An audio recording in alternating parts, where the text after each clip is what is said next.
Alrighty, hello everyone, welcome to Sinful Gaming. Hope you're all doing well, hope you're all staying safe, and most of all, I hope you're all fighting that war against the grey. We are back with another hobby hangout tonight, still painting up these Ironjawz for Warhammer Underworlds.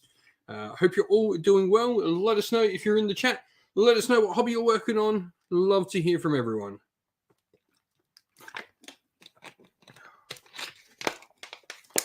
Alright.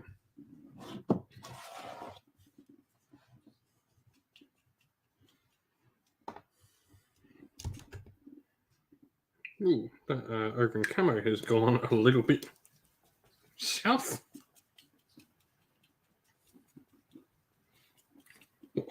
Love when you open a paint and it looks like that.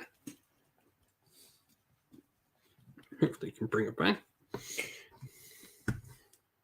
Yeah, we got it back. We got it back. We got it back. But yeah, hope everyone in chat is doing well. Hope you're all getting some hobby done over this festive period.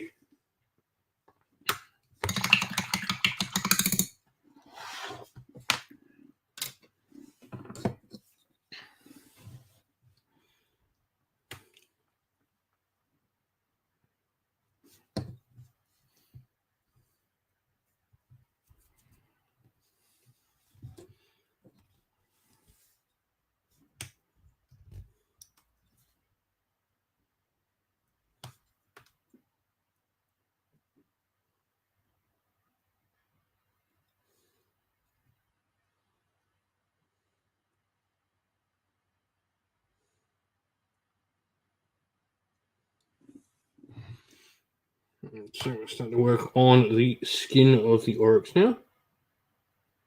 So putting our first layers on.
But yeah, if you're in chat, let us know what hobby you're all working on, what you've been up to lately. I'd love to hear from everyone.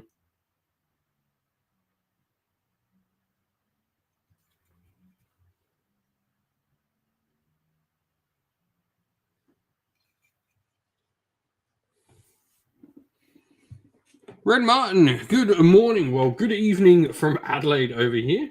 I think our time zone's almost 12 hours apart. It is well in the evening here, almost 11 o'clock at night.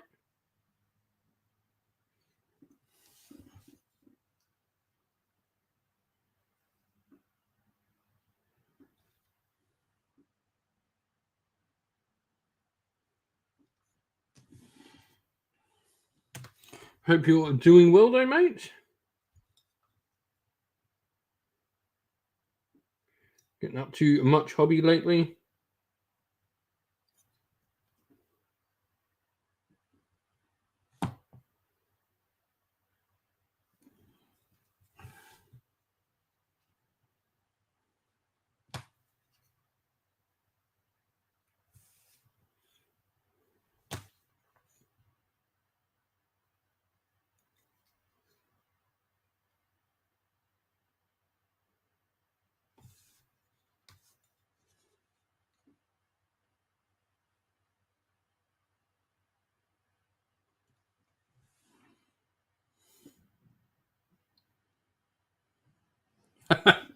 Yeah. It is just a tad bit different.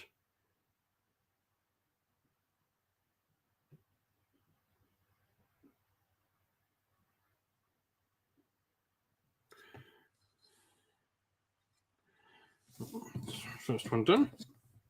I've done the armor on these Ironjawz, which is like the vast majority of the model on Ironjawz. So we've done the first highlight on the armor. We might go back and do a second highlight, but we'll get the rest of the models all done up and see what I think at that point, whether they're good enough for me.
Dylan, hello. Welcome to the chat.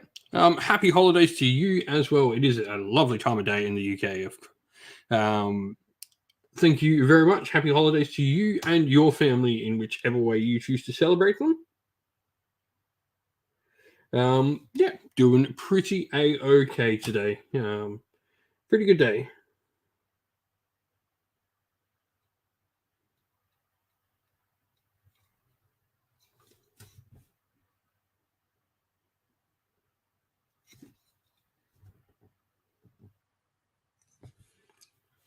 We're just starting to get the layer on the skin here for the orcs here.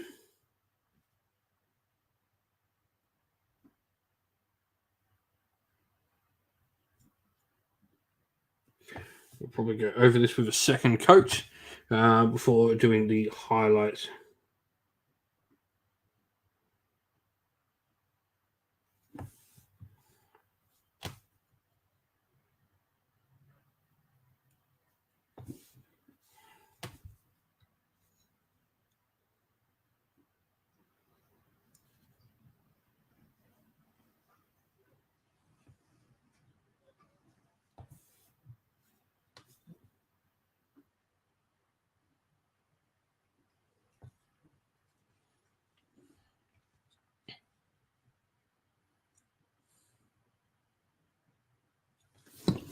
Oh, nice, Demon Prince. That new model is so cool. Are you on Twitter by any chance? Did you see Notley's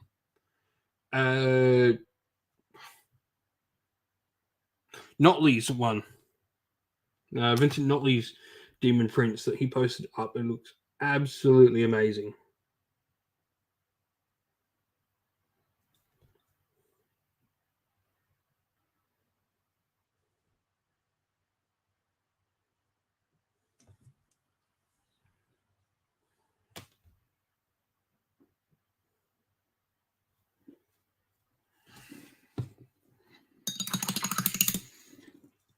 Just a reminder for anyone watching as well, we are doing our giant Christmas giveaway. So it's going to be a giant Christmas box to give away. It's going to contain models, rulebooks, a battle mat from Mithras Games, some MDF terrain from a couple of our sponsors on the channel, along with some other stuff in there. And it's going to be so everyone who, everyone who is a Patreon or YouTube member is entered. If you subscribe to be a Patreon or YouTube member at any level, you'll get an entry. Anyone who donates to chat of at least $2 or more will get an entry. The reason why it's $2 or more is because that's roughly what Patreon and YouTube members at the lowest thing is. I think that's fair to make it, that same level. Or if you buy any merch from the stores, you'll get an entry as well.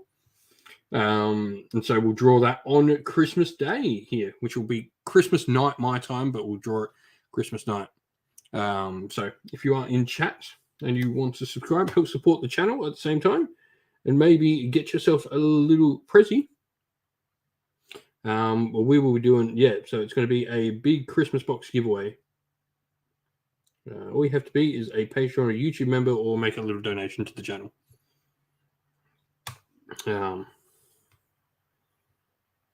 Pretty much a massive thanks to all the people who've helped support the channel that little bit extra over the course of the year. I have a backlog of minis. I've accumulated so much stuff.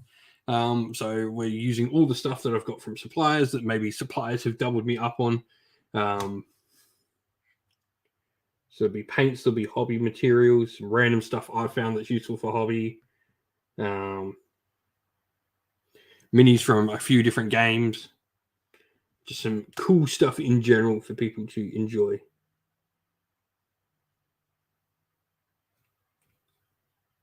I'm hoping to get someone's hobby year off to a fantastic start. Dylan, thank you very much, man. Much appreciated with the member there.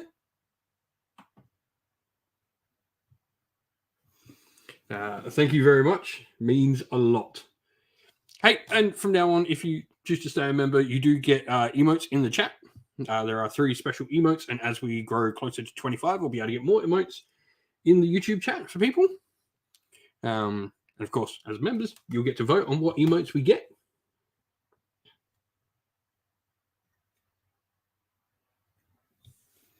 But yeah, some lucky person is going to get a giant mini box. It'll be amazing.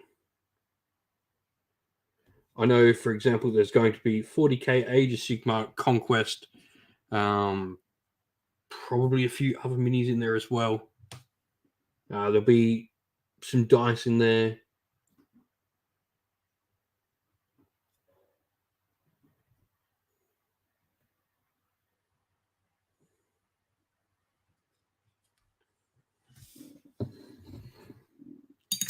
Something as a thank you to everyone who helps support. Anyway, on to other stuff. Enough self-promotion. Hope everyone's been doing well. So yeah, Demon Prince. Yeah, Notley's Demon Prince looks so awesome. I saw that this morning and I was like, damn.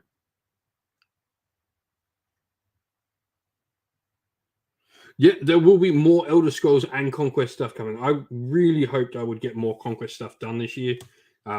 Unfortunately, personal health issues have not been the best. I've had a couple of recurring issues since COVID. So not the best health-wise this year, but we are on the mend. We haven't had any little issues for a while. And everything seems to be going well from there. So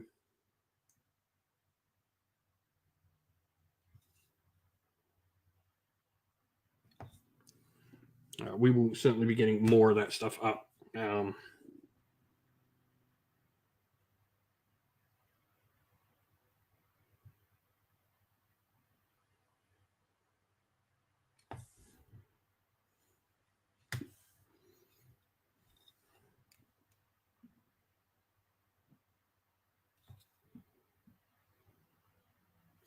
We're making a big.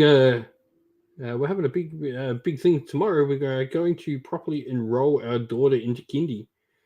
So my oldest is going to be going to school soon, which is makes me feel super old, knowing one of my kids is now school age. Kindy's like a preschool. For those not in Australia. Don't know what you call it in other countries.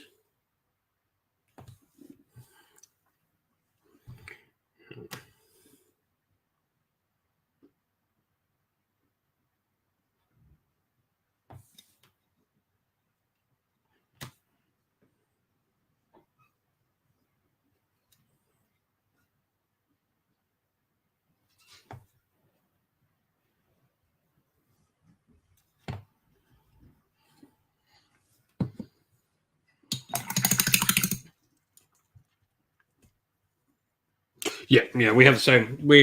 I'm pretty sure we're like the same then as the UK, where we have preschool, then reception is like before year one.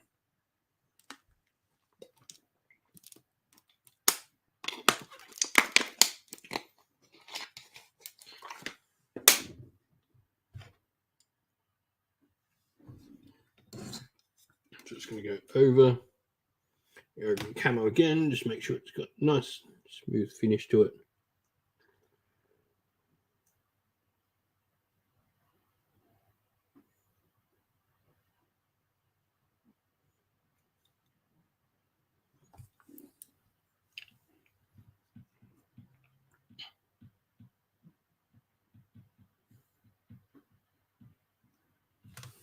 It's a scary, man. It makes you just go, wow. It's the wife is a little bit upset.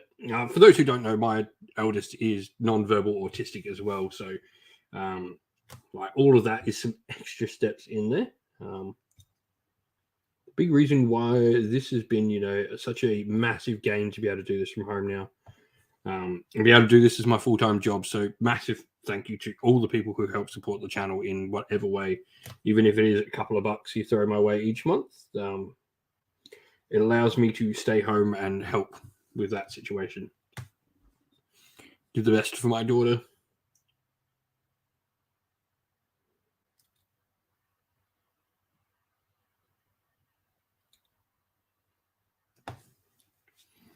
But yeah, so we are going through that tomorrow.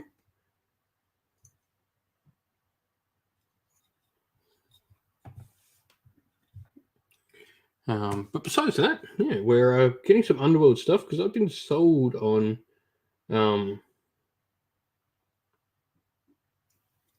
what's it called? Rivals as a thing for Underworlds. I really, really like the rival system for Warhammer Underworlds. Of the just no deck building, just put models down on the table. I think it's a nice, simple format that'll get me quite excited, and I can use all the old warbands.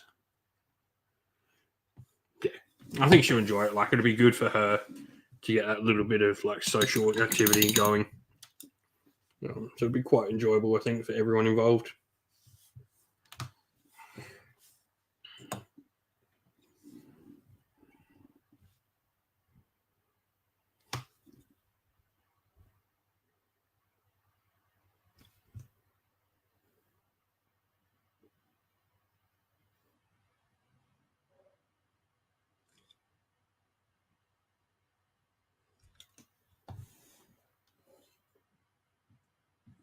Yeah, there'll be rivals on the channel, so that's a big reason why I'm getting all this stuff painted. The hope is we'll have a few rivals. So effectively what it is you either play with the preset rivals decks in it, which are set decks and they work with any warband, or if a rivals warband, or if a warband has an amount of a certain ratio of cards that mean it has its own rivals deck set with it, which is a Beastgrave onwards, almost as if they've planned that. You'll be able to just use only the faction cards from that deck, which is really cool. Makes it just nice pick up and play, which is something I'm very fond of.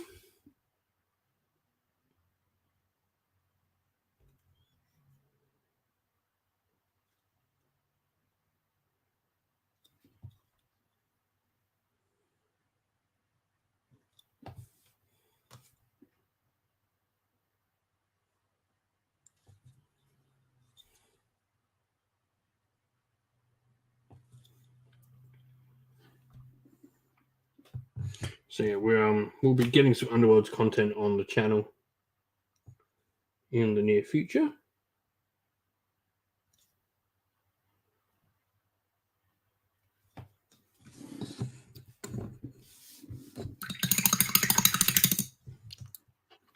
Yeah, and so that's what's great about like Beastgrave. You'll be able to like play with those two warbands with the two decks in there.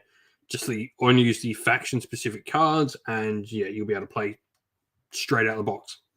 And that's Rivals format. And you can, like this week, along with the Loon Court, came out the Rivals deck. You could buy that Rivals deck and use that with either two of the warbands or any other warbands you ever bought, which is really cool.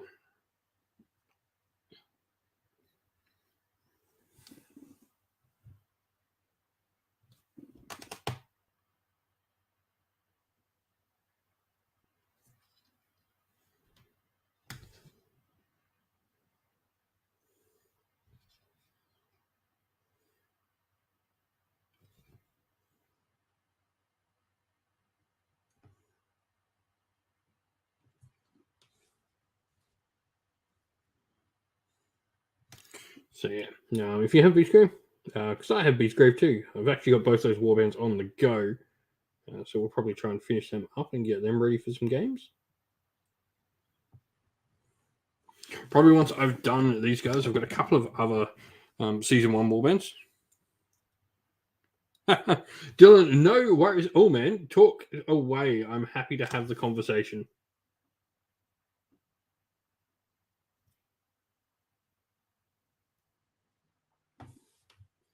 It's why I do these, man.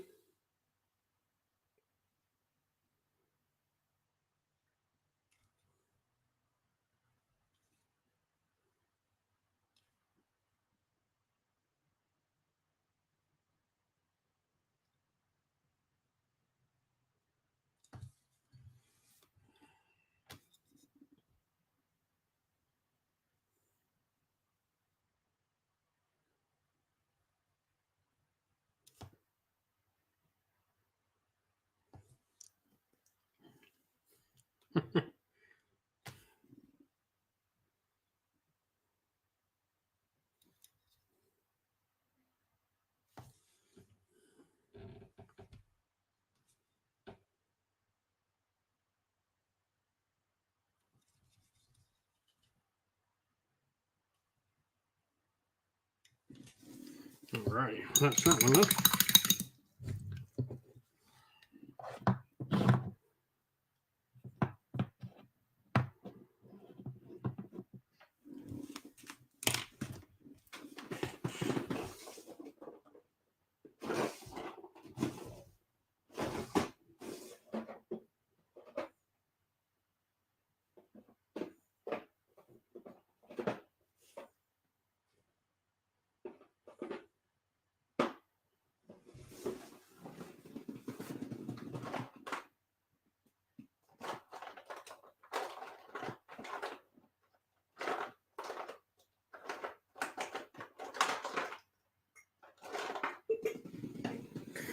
Right, so now we're just going to do.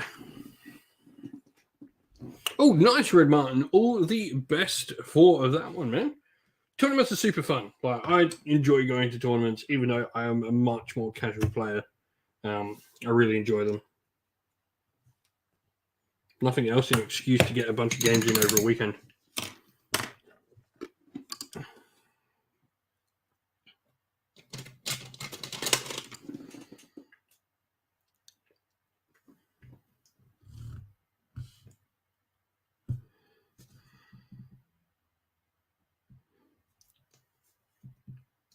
All right, so now we're just going to start doing a little fine highlight, mostly around the face, of just Kislev flesh. So we've done the greens, bone and like fleshy tones, because funnily enough, for those who don't know, human skin, so like Kislev flesh and all of that, they're actually green undertoned.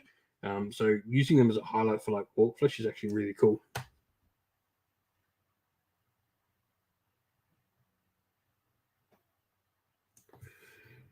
So mostly just picking out facial details to give him a little bit more definition on his face.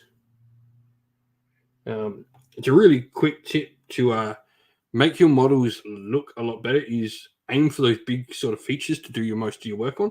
So like faces, if you do that a little bit, like you do those secondary highlights on your face, you'll find your model generally looks a little bit better.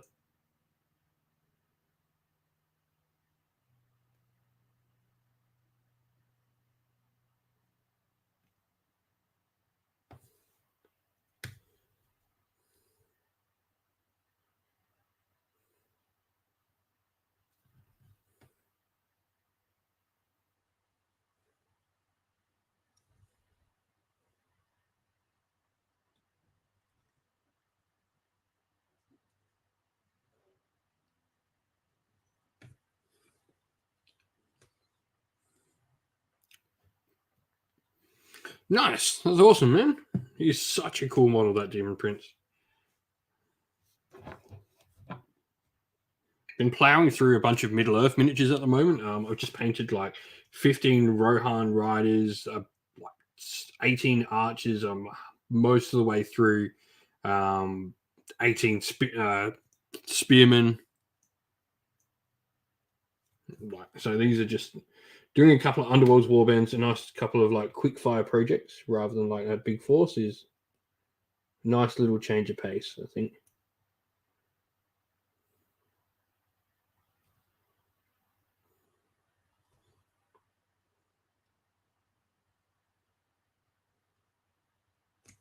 Because before, like Rohan Force, it was getting the Daughters of Cain ready for a tournament, and before that was getting the Eldar ready for a tournament. So I painted 2K armies straight before that as well. So these have just been a nice little change of pace.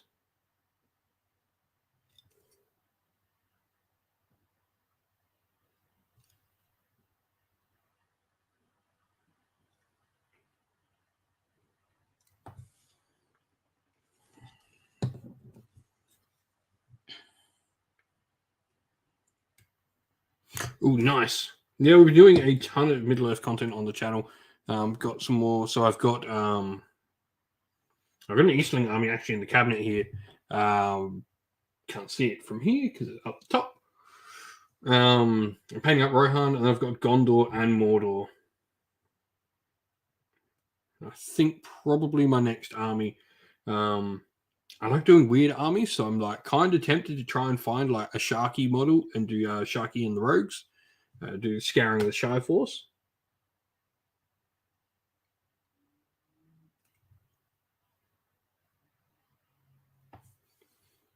I'm sucker for doing like really niche armies.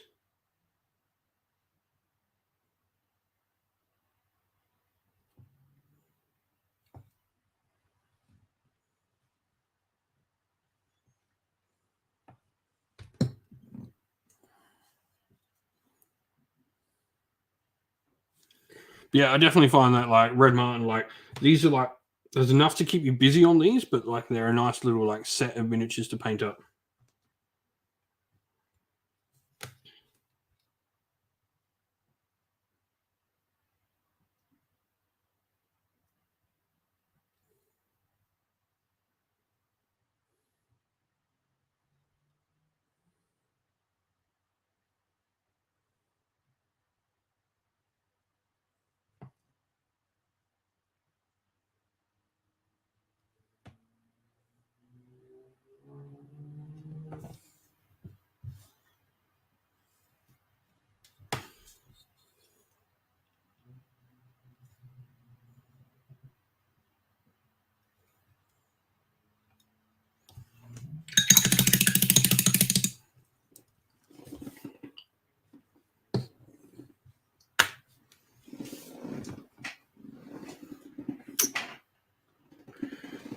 Dawnstone, down here somewhere. I saw that before. Where'd it go?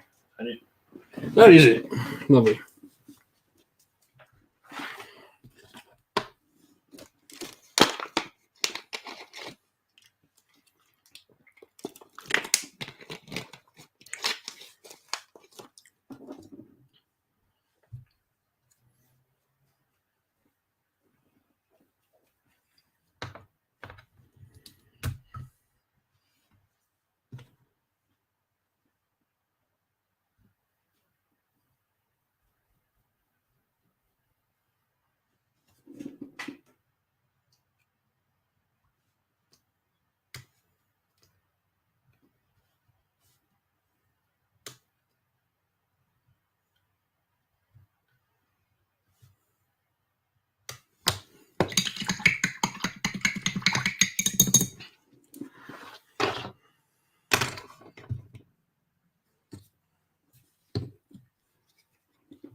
Just filling in the first colour on the trousers now. Nice.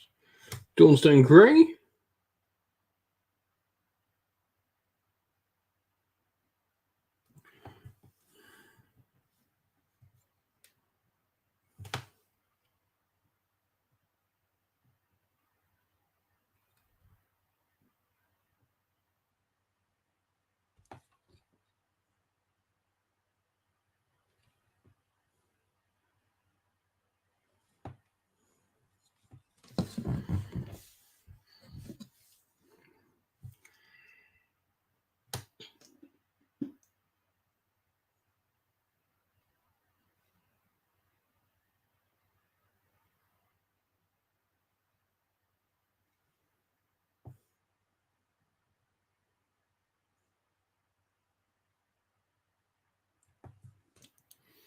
But yeah, so getting these orcs done. These are, funny enough, these are the first Ironjawz I've ever come back. Oh, parcel came. Ooh, exciting! Always exciting when parcels come. Except when they arrive on your wife's birthday. Funny story. The last lot of parcels I got for Warhammer, all rocked up on my wife's birthday. Like I got a couple of commissions from and sponsored stuff to use. From a couple of different companies. I got 3 boxes of Warhammer or wargaming stuff on my wife's birthday. I was like, I didn't pay for any of these ones to rock up today, but of course they all rocked up the same day on my wife's birthday. It's like, don't kill me, don't kill me.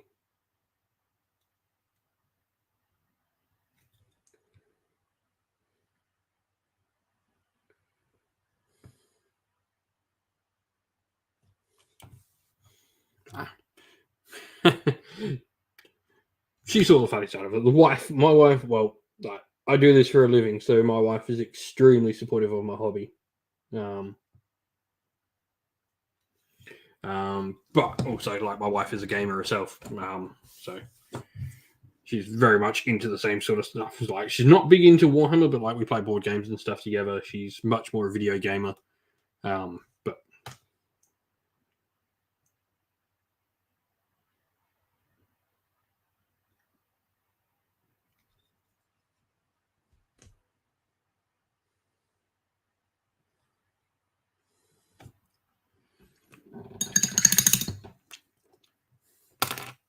dang, no models. Boo.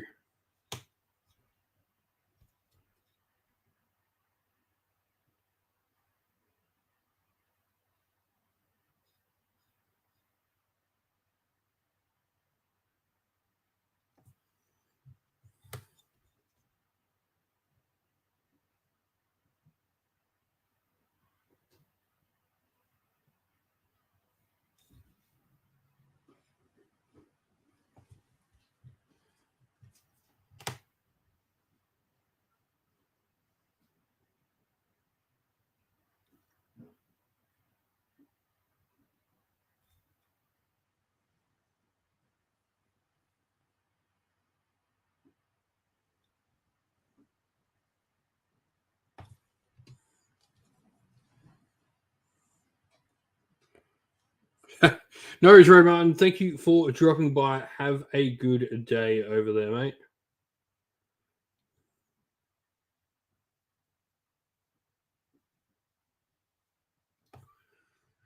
You sure to pop by. I'll be doing hobby hangouts every night up until Christmas, and then we'll do a quick little video on Christmas showing doing the winner draw.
So we're slowly getting there. We'll go do a second layer of that grey before putting the highlight on.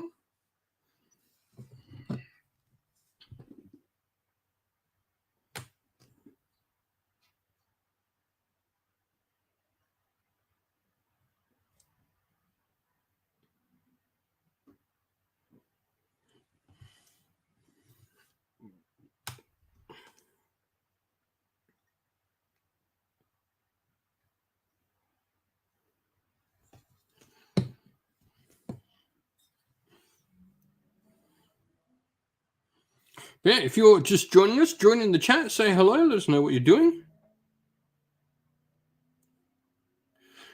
Oh, Dylan, yeah, no, I did sell a lot of my 40k stuff probably about 6 years ago, 7 years ago now. I sold a lot of my 40k stuff. I didn't regret it at the time. I'm getting more back into 40k now. But yeah, and like I don't regret it because a lot of it was old Marines, and I really don't mind having them gone. But I'm getting much more into 40k again. Reading a lot of old narrative stuff, listening to a ton of audio books for 40k.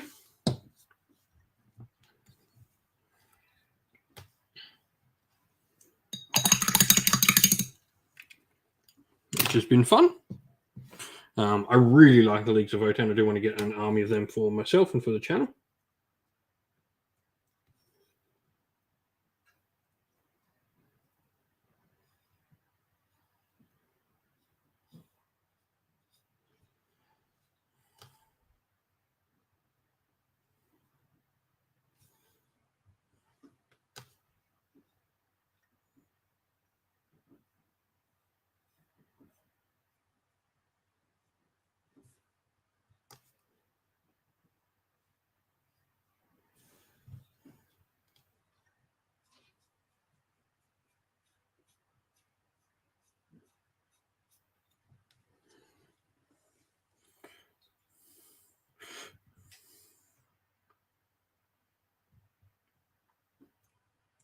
Pink Nico, hello. Thank you for popping by. Don't forget to drop a like on the video while you're here. P.E. Didion. Is that how you say it? Probably butchered that. Long time lurker, but really appreciate all the content you've got. Glad you enjoy the content, man. Please don't be a lurker. Please join in chat. I mean, no one's forcing you. I don't want to force anyone, but appreciate hearing from a couple of the lurkers in the chats today. Really makes my day knowing you're there. Like, nice to see other faces. Nice to know, there's been someone. It's funny because like there always will be the people that aren't talking in a chat as a streamer, and it's interesting like hearing from you guys for like the first time or a couple of times, and it's nice to at least know the person is there. Going like, do you know what I mean? Like, you never have to talk again, but now I know you're there. It's like, cool. Well, these I might be going like, there's these two people in the chat not talking today. I wonder if that's them. Puts a face to the, well, I mean, I've never seen your face, but you know what I mean. It puts a name to the blank in my mind. Nice to see you. Yeah. Glad you enjoy the content. Pink Nico, you're already a YouTube member, so you're already subscribed. But for those just joining in, we are doing a channel giveaway. So there'll be a big hobby box for anyone that is joining, that anyone joins the chat, joins YouTube members or Patreon, or donates to the channel at least $2 because that's the same cost as the YouTube membership and stuff like that. Or buys any piece of merch from the stores down below. You'll enter into a draw on Christmas Day. I'll be giving away a big hobby box full of miniatures, a Warcry game mat from our friends at Mistress Games, terrain, MDF terrain, various models from a bunch of different companies. I've got Conquest, I've got Elder Scrolls, I've got some 3D printed minis in there.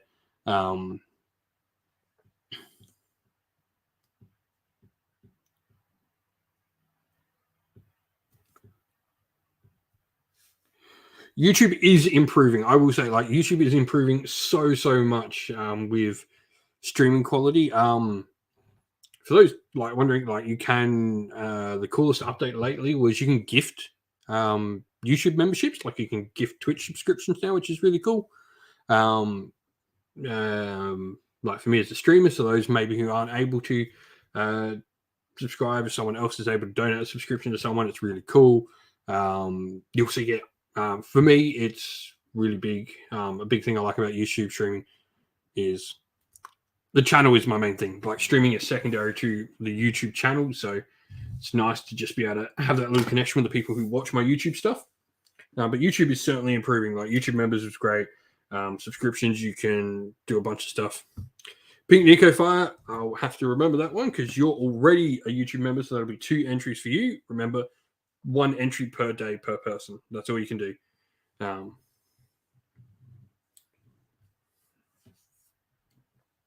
So no one go putting multiple donations.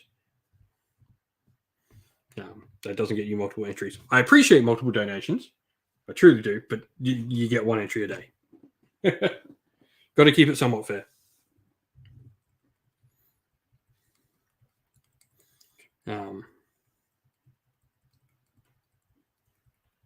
But yeah, have a ton of stuff. The box will be like, I think a box of stuff is about this big by probably about that deep. Thank you very much, Pink Nico. Well, it does get you another entry. You have paid the price. You will get another entry because that is what I've put up that it does. So whether or not you're trying, I have to abide by my own rules that I've put up.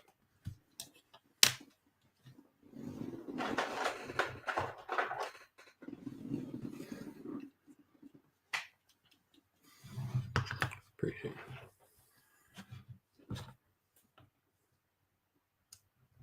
Moonstone is amazing. If nothing else, Dylan, Moonstone is fantastic minis. The minis are some. I always say that I think Warhammer Underworlds has the best set of minis as an overall game system of any game in existence, like any game. I would say Moonstone challenges that fact. Like, were Moonstone in plastic, I would say it's just as good as Underworlds minis. The plastic minis over resin does slightly tip it in the favor, but yeah, Moonstone is amazing. It's super fun. It's nice and characterful. I love the narrative to it. Like the dark fairy garden aesthetic to it. I've got the forms painted up. Before getting painted up. Yeah, like the minis, you would not be disappointed if you picked up those minis. It's also UK friendly UK. You said you were from the UK, so it's a UK local made game as well. So there's always that to consider. I think Moonstone minis are that good. Yep. Iron Tiger. Yep. That is much easier. I know what that says.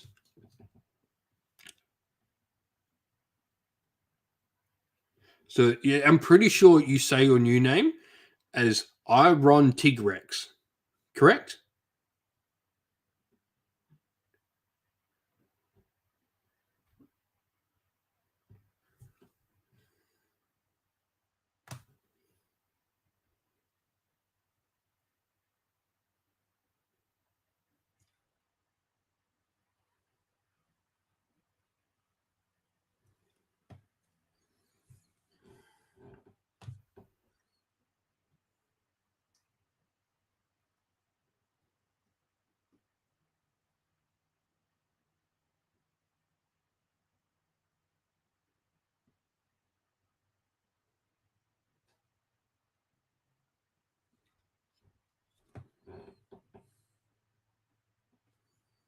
Um,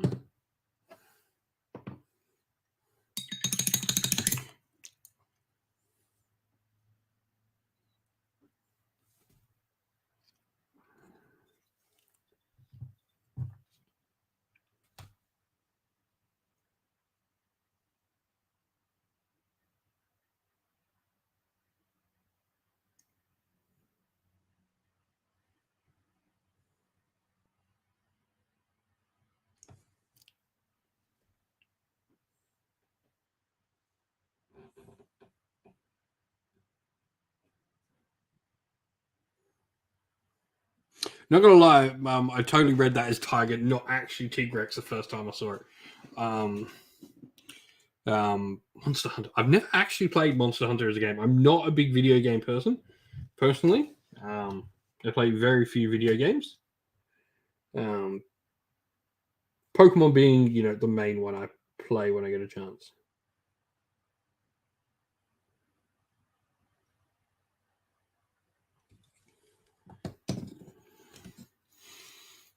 What am I most looking forward to? Like, I think a big thing for me in 2023 is pushing the channel to that next level, like getting continuous games out, really like pushing to build the channel that next level. But I would like to have, weekly content from all the games, like get more battle reps and be able to, for our YouTube members and Patreons, be able to provide like exclusive bat reps for them on top of our regular content. I've always said this, like I never want to do exclusive content if it's to the detriment of the content I normally put out.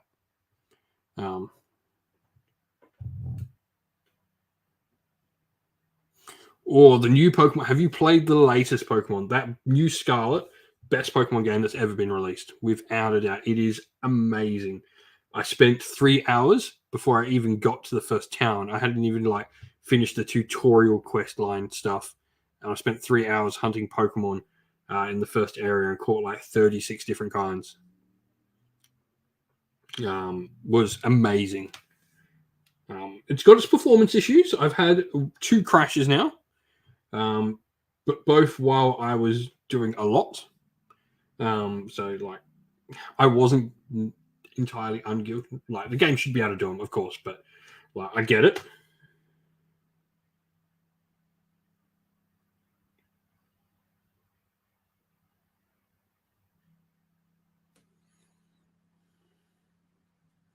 But yeah, absolutely love the newest Pokemon games.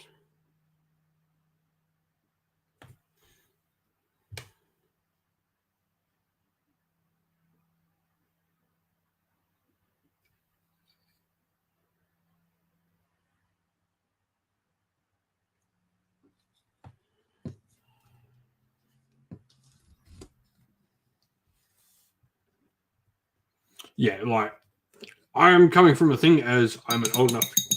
Like, I've played every Pokemon game that's ever existed, from all the ranges to Pokemon Pinball to Pokemon Snap, all of them. Like, there's not a Pokemon game I haven't played. Like to the point I've played, like the crossover ones like Pokemon Conquest, which I think is still one of the best Pokemon games they've ever made. I love Pokemon Conquest. But yeah, this is by far the best Pokemon game. It's probably got the best storyline, I think, of any Pokemon game. Probably even better than Black and White as a story.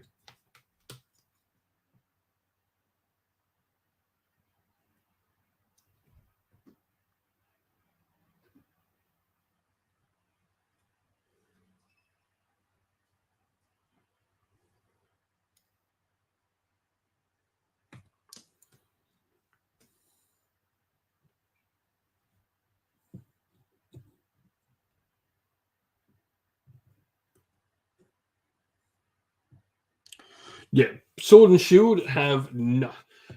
Imagine the whole game was the wild area. Um, yeah, Sword and Shield were a little bit disappointing, I will say. But yeah, the new games are just 10 out of 10. Um,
Yeah, I've got to do the rerun of like all the gyms now. That's where I'm up to. I mean, I don't get unlimited time to play it, so I'm up to the point where like I've now got to rerun the gym. Also, like Scarlet was which one I went to. Not sure if the plot lines are different because I haven't played the other one. Yeah, I think it's pretty easy to add DLC to this game.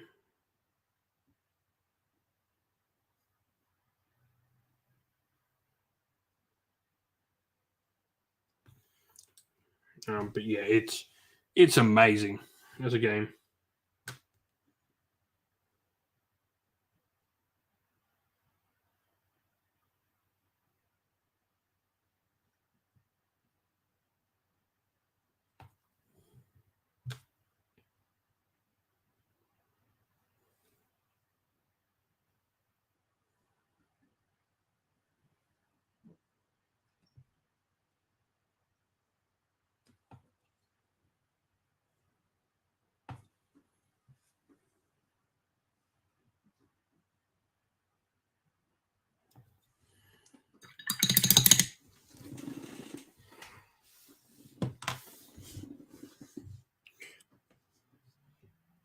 But everyone's all on about like cellular what is it, cellular edge or whatever it's called. But I like Armor Rogue better.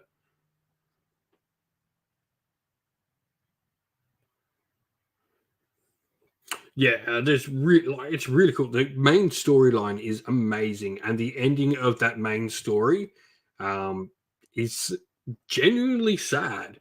Like, it'll make you feel stuff. I will say no more than that because I don't want to ruin it. But yeah, you will actually feel at that storyline. Like, I haven't been drawn into a Pokemon storyline like this since Black and White, and I think this tops it. Like, I don't think there's been a Pokemon story that's this good since Black and White. Won't say anything more than sad, but yeah, it definitely like, it has the power. Like, scratch myself.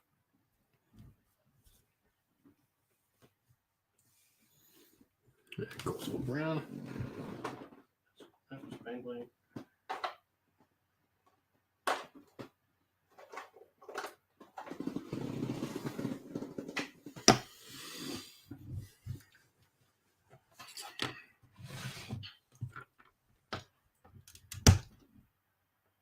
Oops. Seems I knocked my camera. Apologies for that. Just made everything go one. Next time we refresh, in your opinion.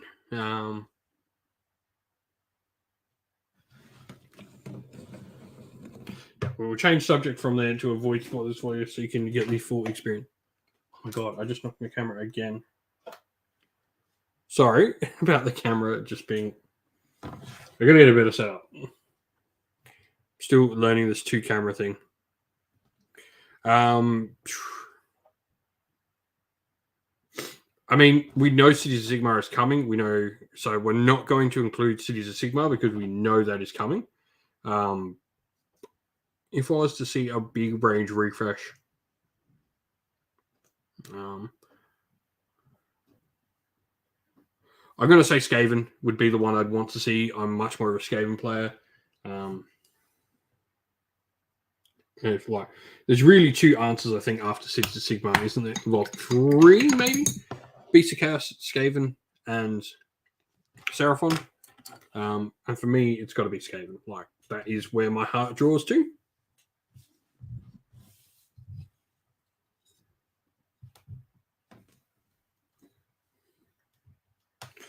I can't like. I love Cities of Sigmar. It is my main army.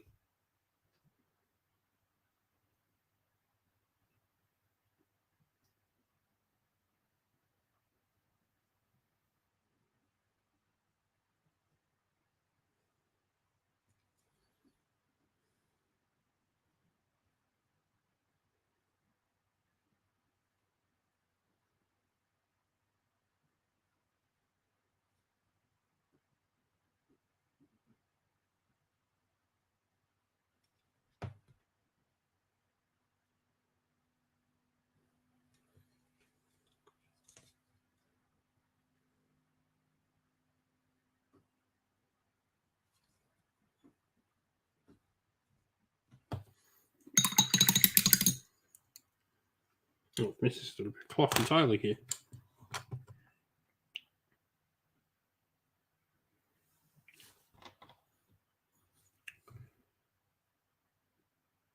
Mr. Fack, hello. James, hello, mate. How are we? Hope we're doing well.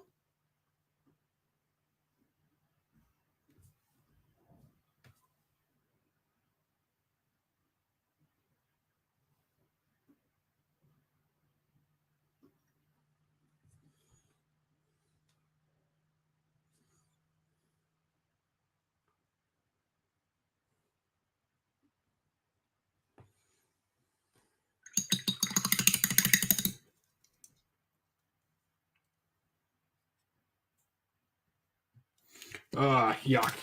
Not enough work stuff. I used to hate that. So chef was my day job before I started doing this full time.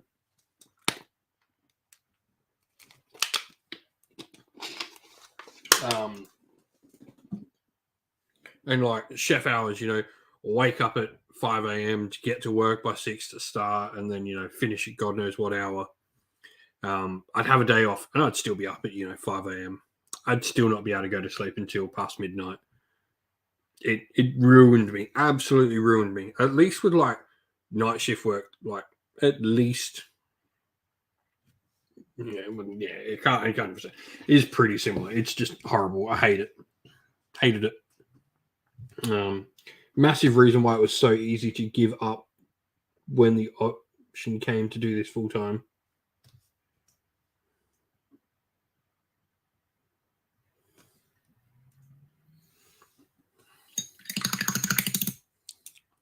Oh, Mr. Face. I totally just realized that your name is Mr. Face, not Mr. Fact 3. Missed that completely. That just flew right over my head. Good job there, me.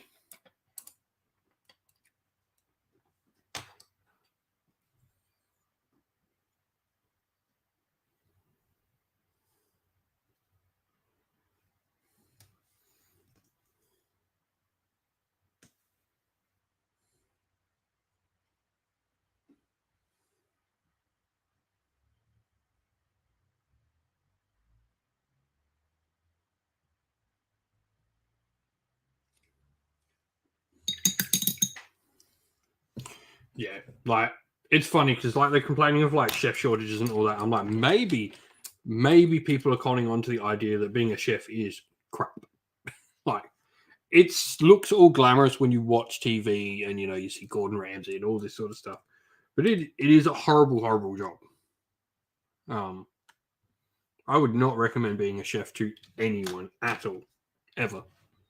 And like I did pretty well with my career. I worked at some like really high end restaurants. You know, um, had a good name within the chefing community, and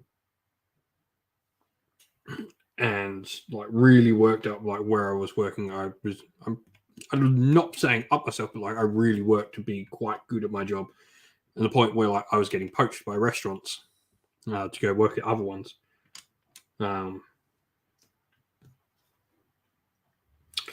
And so yeah, like I'm saying this as someone who had like I was a chef since I was 13, so I had 16 years of experience before I gave it up. And yeah, would not recommend it to anyone ever. Horrible. Like pay's not great. Hours are awful. The strain on your mental health and your physical well-being is awful. Just yeah, never would recommend it ever. Props to anyone out there being a chef.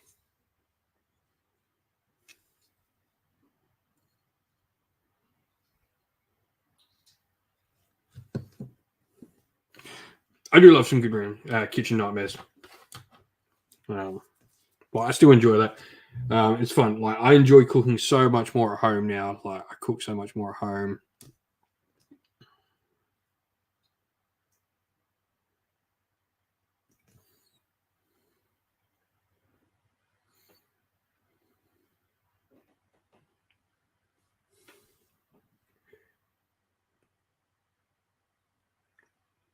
There's a reason why you see most of the waiters start dating the waitress. Like most of the chefs start dating the waitresses because they really don't have an option for meeting someone else. Funnily enough, though, like I met my wife like the only way I could. I met my wife via Tinder of all things. Um,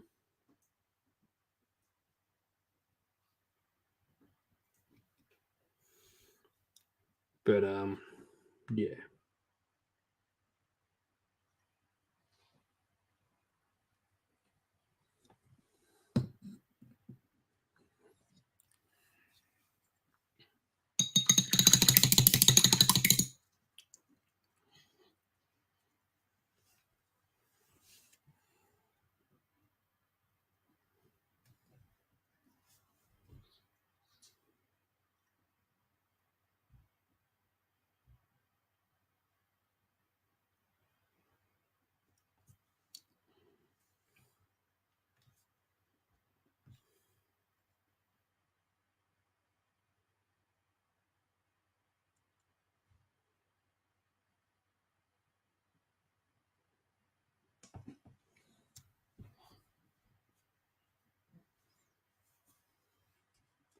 Honestly, in a good kitchen, like any good chef, if you send your food back, any good chef should take you, the customer, seriously on your feedback.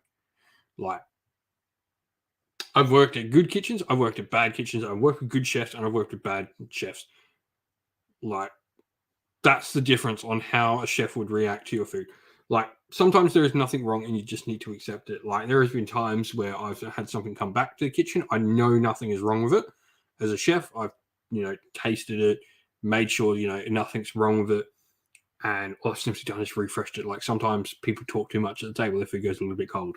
And you just chuck it through a pan once and the pasta's back to normal.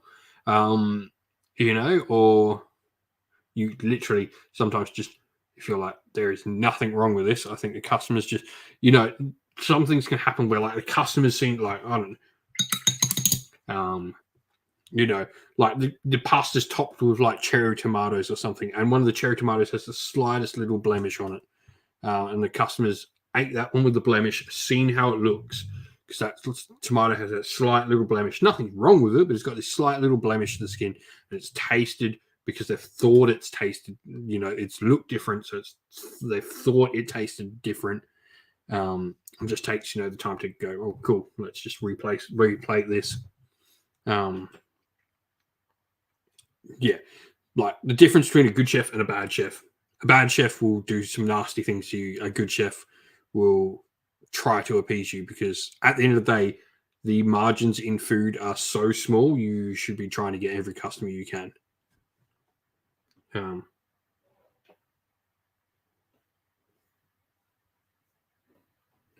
Yeah, and sometimes people just want to complain. Like the waiter might have mucked up their order. Like, and like waiters are under incredible stress. I try not to get. I never yell at a waiter. Like, you might get angry, and it's hard to not get angry when you're getting pumped and a waiter or waitress stuffs up. And it hurts you in the kitchen, but it's just like, you know what? Nothing about me yelling at them is going to change anything. It's probably going to make them stuff up more. You just smile, clap your tongues together really aggressively, and and yeah, like yeah. I think what happens when your food gets sent, like I've heard some horror stories. Um,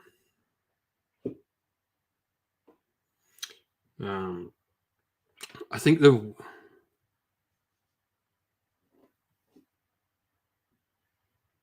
because it's like one customer, if they make a scene, it puts the other tables, because the other tables are like, what's happened? And then like all the other waiters and waitresses, the chefs, the maitre d, the sommelier, and all that get like put off. And like, I'm sounding really fancy now when I'm saying like maitre d and sommelier. That's the sort of restaurants I've worked in before I sort of calmed down and started working in cafes, because it was nice and local and better for my kids. But yeah, it one customer can really ruin the evening, and so like it's better just to make that customer happy and let everyone else continue being happy, even if that customer is a jerk.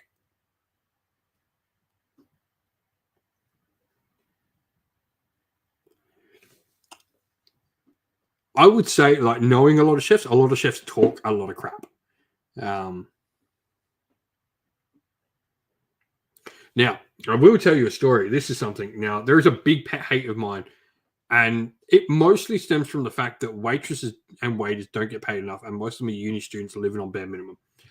Waiters and waitresses finishing the food on a customer's plate that's come back.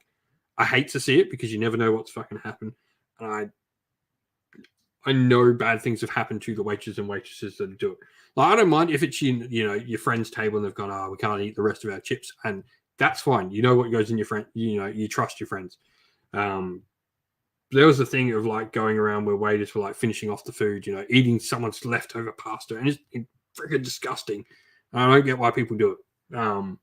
Anyway, there was these videos going around of these chefs that were going to restaurants, and they knew the waiters were like doing this, and like they hated it, absolutely hated it because it's not a good practice, right? And so,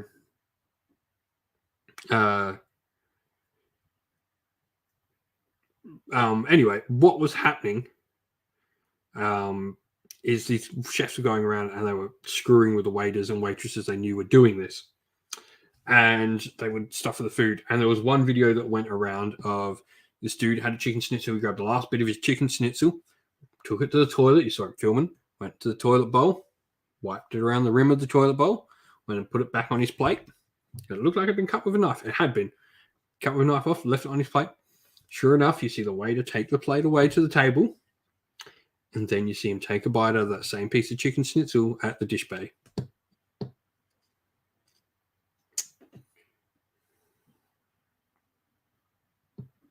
And like, I've worked in some dodgy establishments that don't pay their waiters right. Like, there's a famous celebrity chef who was one of the MasterChef judges here in Australia, George Calombaris, who got in lots of trouble for not paying his staff properly. And like underpaying, not paying super, like a proper like 25-year-old waitress was getting like $11 an hour because she was on probationary wages, which don't exist in Australia. Like, you get paid the award rate minimum. You can get paid more than that, but you get paid award rate in Australia, which is for a chef or a waitress, hospitality work at $21 an hour. And he was cutting corners and paying these waitresses like these measly amounts, and like lots of places do it. There are places that take advantage of people for work visas, because hospitality is normally something a lot of people come into for work visas. I mean, the whole thing in Adelaide with our second lockdown from COVID.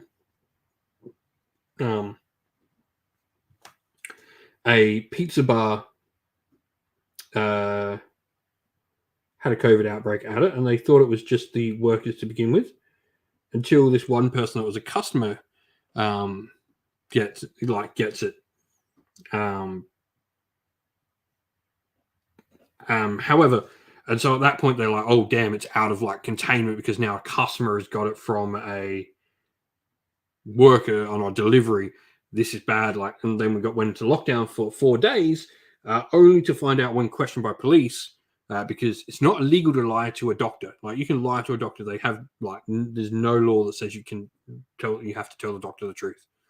But when the police questioned him over this, trying to solve the issue, he obviously told the truth then, and it actually turned out that this immigrant had lied because his boss had told him if he didn't lie and stop the restaurant being open, that he would, cancel his visa, his work visa part, effectively get him deported.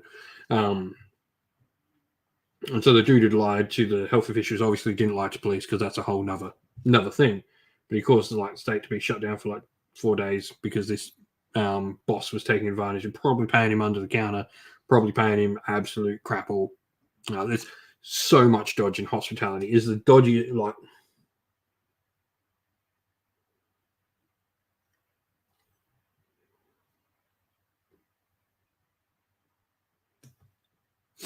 Yeah, traineeship as a waiter. Literally, that's what was happening. Anyway, he lost all his... that celebrity chef has lost like all his restaurants and all his money. And I say good riddance. The problem is, he only got picked on because he's a celebrity, and it happens so much to everyone in hospitality.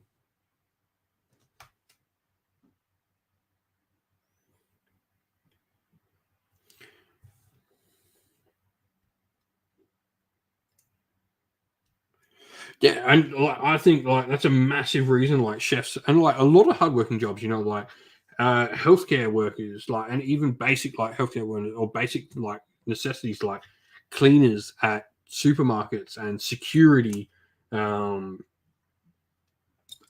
all those jobs. Like, so one of my friends, she's a cleaner at one of the that works for like one of the cleaning companies that runs like all the mall cleanings around here.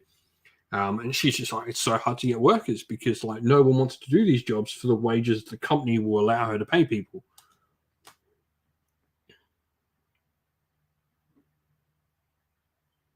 And she said this, like everyone, as soon as they hear the wage, goes, nope. I mean, it's in the nicest way. If someone is cleaning up other people's mess, it's not the most glamorous job in the world. You need to be paying that person something decent. Like a cleaner does not want to go cleaning up vomit off the floor, cleaning up other people's rubbish all over the place for a pittance. Like, it could be seen to someone as, a degrading job. Like having to do that for their to earn their living. They want to be paid something worth it.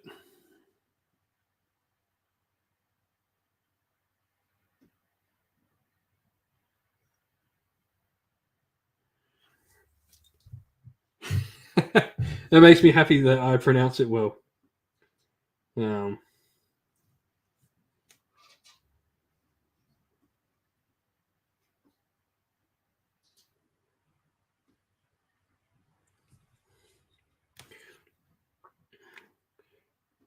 I've forgotten 99% of the French I used to know.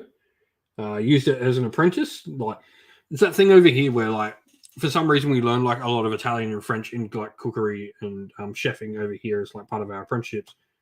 But then you never use it again. Like, no one uses julienne. Like, cut it into thin strips, cut it into thin sticks. No one says mirepoix. It's like get some onion leeks and put them in a pot. No one says that.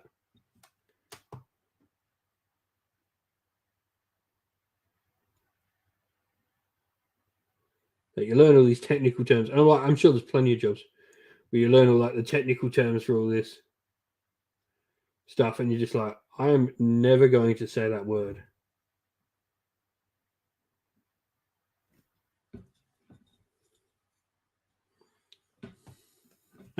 Like, it's funny, you learn all these things.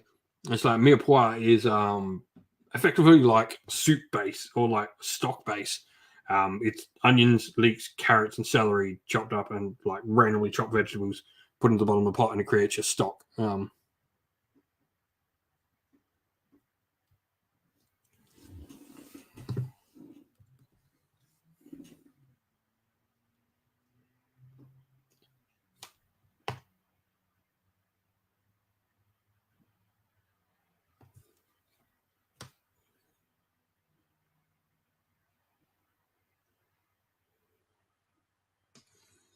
As I said that, I've probably butchered those last couple of French words, but it is what it is.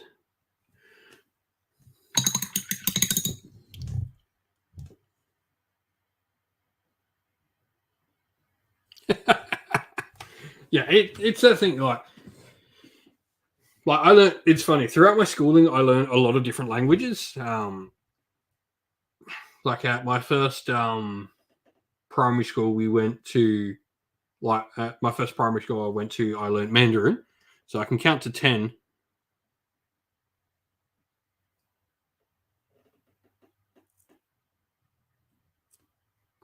In like Mandarin, so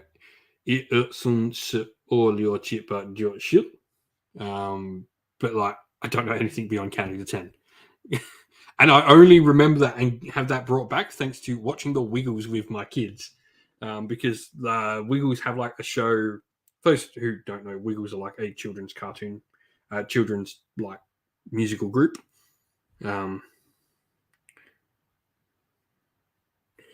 and yeah, they like say numbers and colors in different languages. And so that's the only reason I've really picked it back up. And like I know German because we did German in high school, and then did Indonesian as through a lot of my primary school. And then because I learned a lot of anime, I picked up a lot of numbers in Japanese, so I can do Japanese as well. And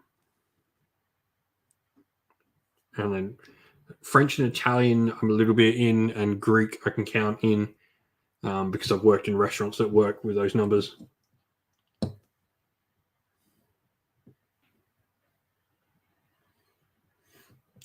Like I worked at like a proper Greek restaurant, like run by like proper Greeks, and like all the waitresses were Greek.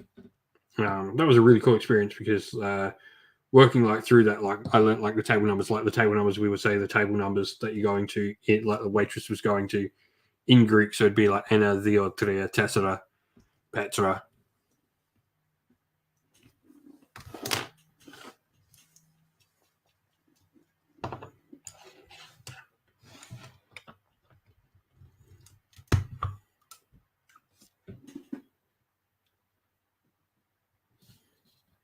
Funny thing I learned, tessera is 4 in Greek, but 10 in Arabic.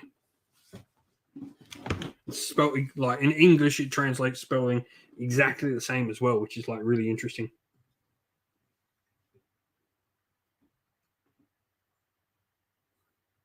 Yeah, and it does come back with like a little bit of learning. Like I said, like I picked up, like I can sort of count along with like the Greek and French ones if they're on the TV and counting with me, but I don't really know them.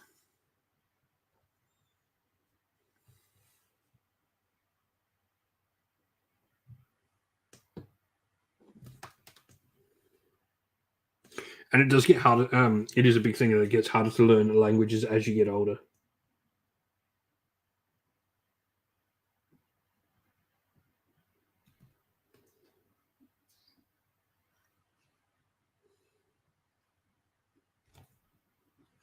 So now we're just doing a second highlight on the lever of Baneblade Brown for a first of Gorthor.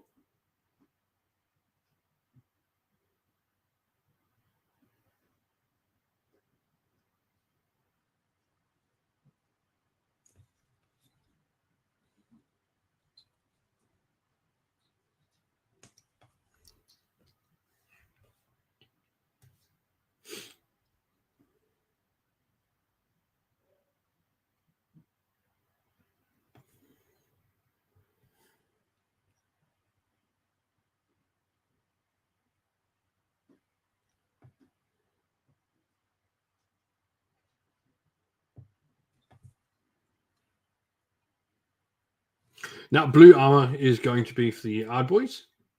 So it's just one edge highlight on there at the moment. I'll probably go back and do a second edge highlight to really bring it up. But yeah, it's just going to be edge highlighted armor. So we've got grey pants. We've got to do so the blue is only going to be for the plate. I will do like silver on the chain and all that. So that'll all be getting done in silver.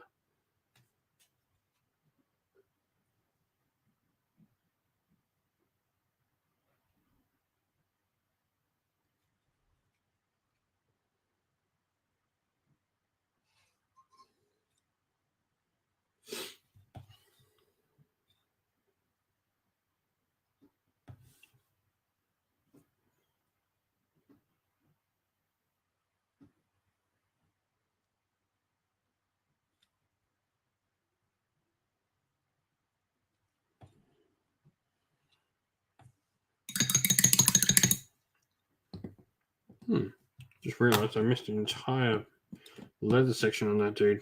But we'll do that after. Actually, no, we'll do it now.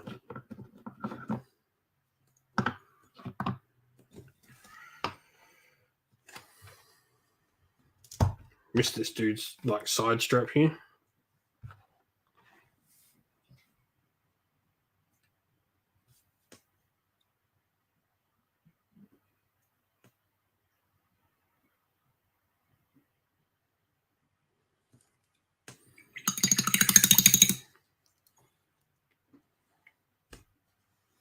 Oh, nice. Stormcast Battle Force. The Stormcast are really cool. Like, funnily enough, my Stormcast are literally painted like Ultramarines.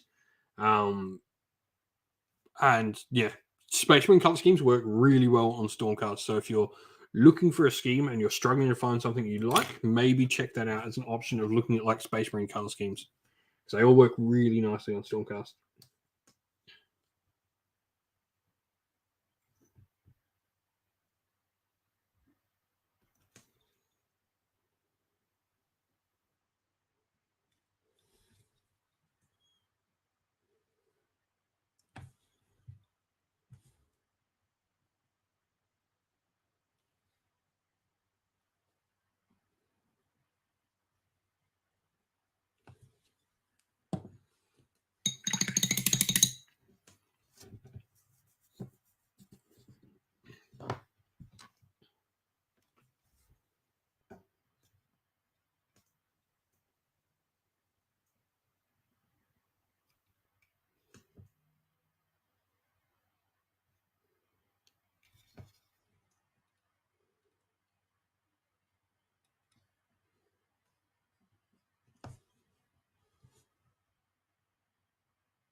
And so now we're going to use Plate Metal Mail from Armor Painter. Been liking the metallics so much. I've been enjoying painting my metallics.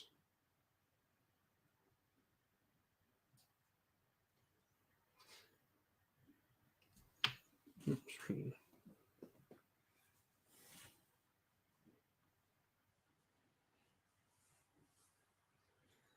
better.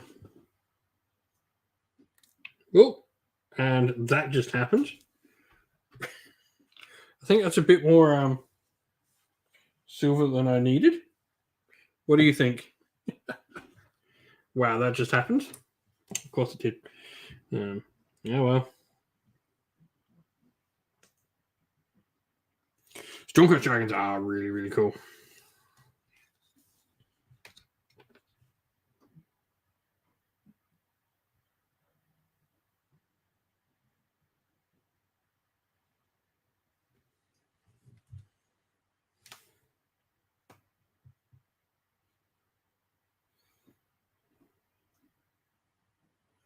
But as I was saying, I really enjoy the Army Painter Metallics. Normally, that doesn't happen. I think I had a little blockage.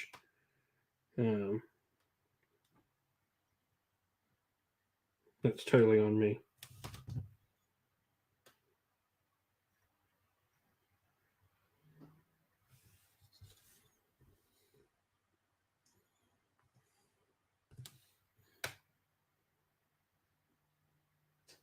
Yeah, well. No use crying over spilt paint.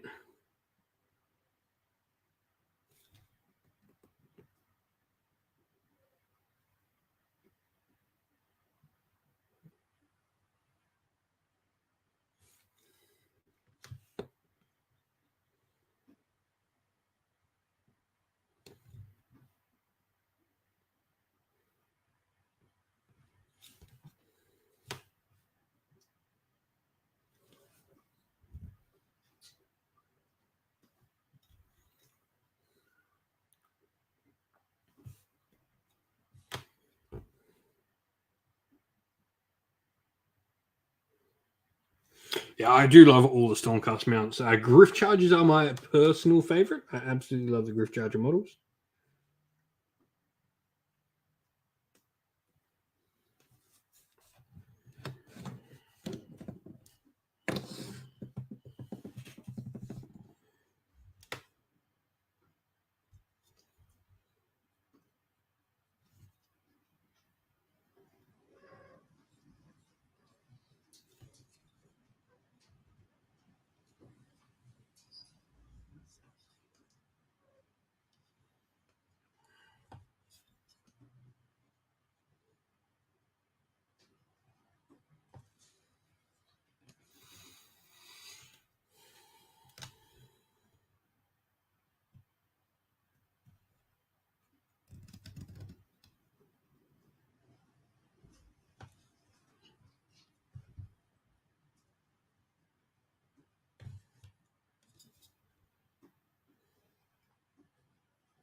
Yeah, no, I'm a big fan of all like the weird and wondrous mounts of AOS. Like I said, I think it adds a lot to both the armies and the game as a whole. It makes AOS its own thing, adding their own like unique creatures to the world.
What would be your favorite AOS mount in the chat? What is your favorite AOS creature?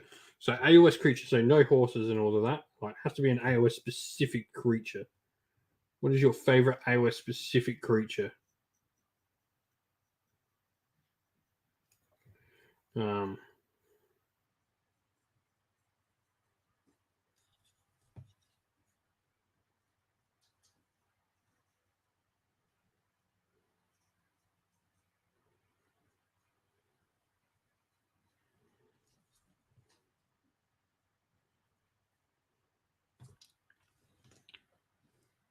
Stegodon still are a thing. Yeah, all the Lisbon stuff or Seraphon stuff is still all there, James.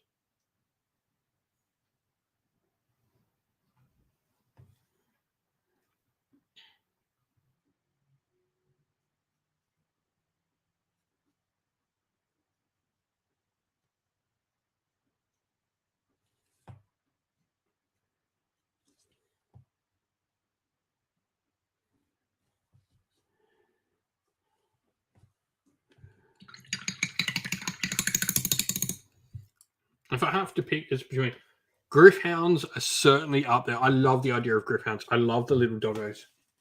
The goodest boys in the mortal realms.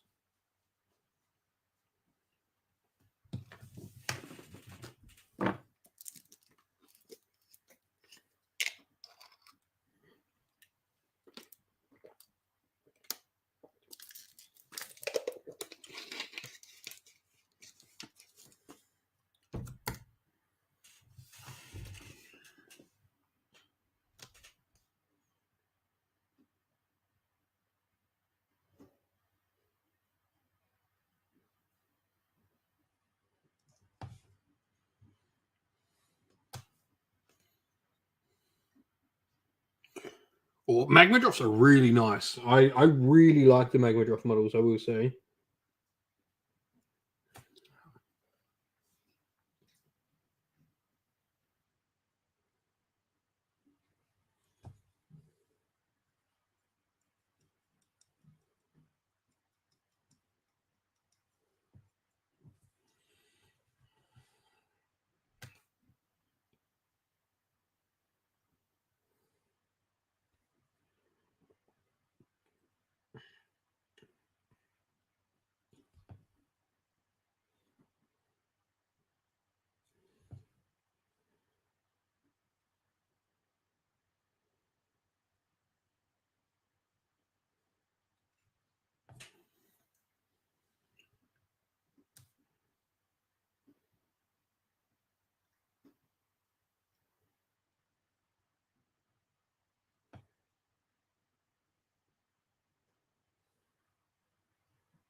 I mean, we're getting wolves to goblins, so I'm really excited to see the wolves come back.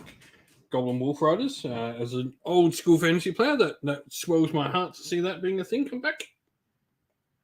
Oh, cracked back.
there's so many cool ideas for like monsters to come out in Age of Sigmar, though. Like, it really is just such a huge world to explore.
Yeah, Warcry is like great. I'm glad to see with like 40k, they're starting to explore that with Kill Team now, like starting to give us really interesting kill teams in 40k as well.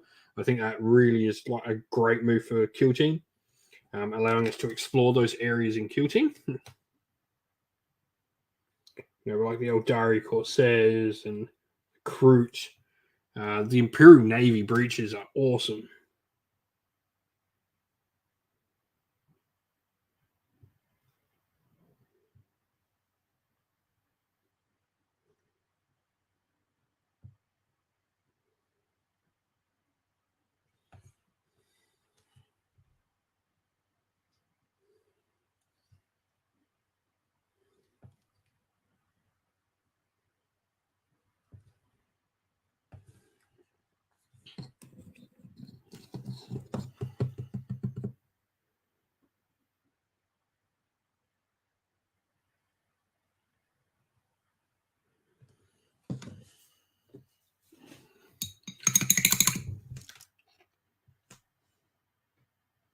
Nice. Like I said, these are actually the first Ironjawz I've ever painted for Age of Sigmar. I've not actually painted Ironjawz up before. It's been quite enjoyable.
Yeah, they're nice to paint. Like, I've enjoyed painting these quite a lot.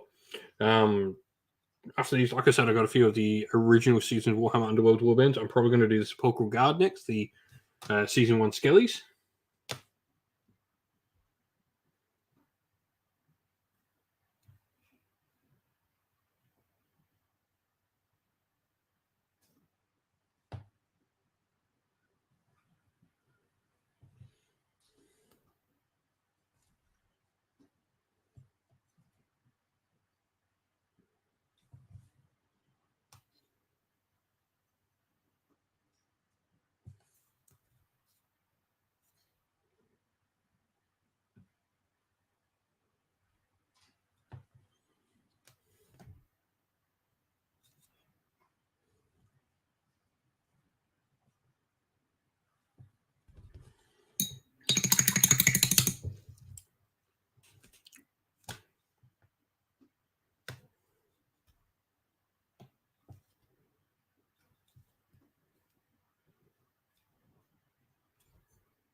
Oh, nice. That sounds like a fun little test.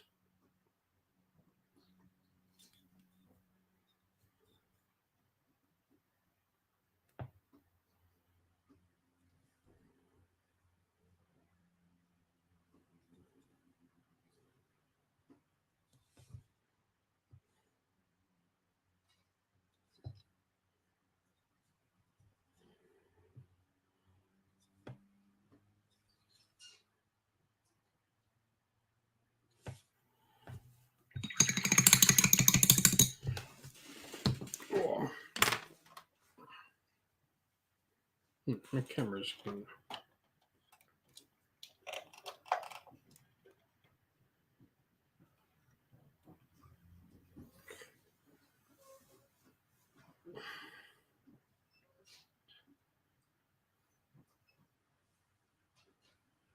Oh.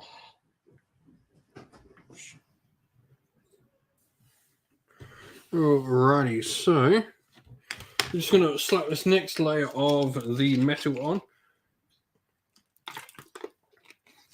Let's do another, get a nice even coat of the metal, and then we'll probably leave it there because I've got so much paint on. Probably should use it.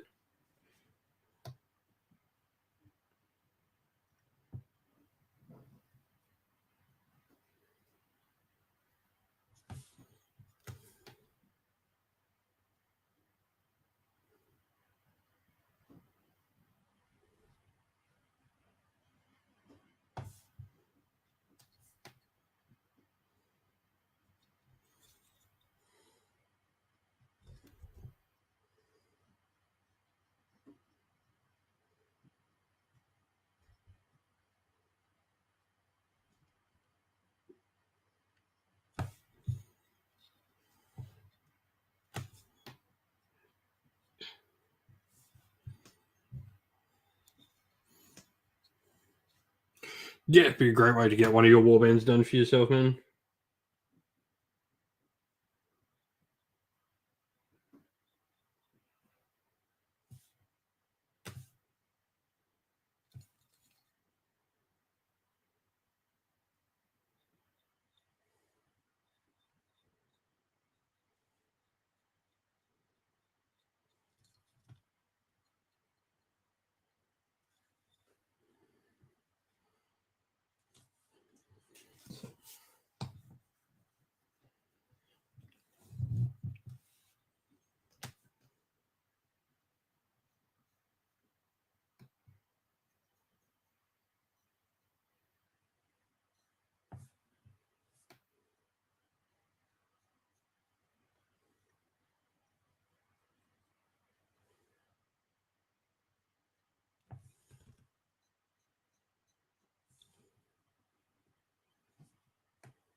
But yeah, before we head off, I want to say a massive thank you to everyone who has come and hung out and hobbied and chatted tonight.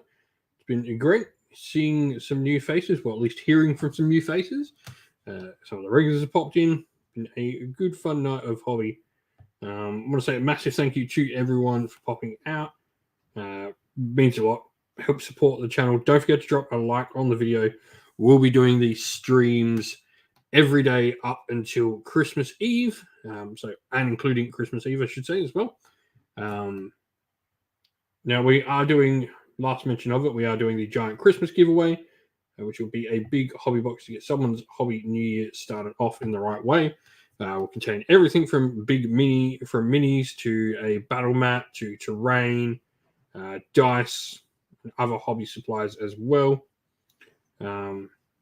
If you'd like to enter, all you need to do is simply be a YouTube member or Patreon, donate to the chat, or buy some channel merch from one of the links in the video's description. If you'd like to do any of those, it can be as little as $2 for a donation, or the lowest subscription on YouTube members or Patreon. YouTube members will get access to the emotes in chat. But yeah, as we crack on.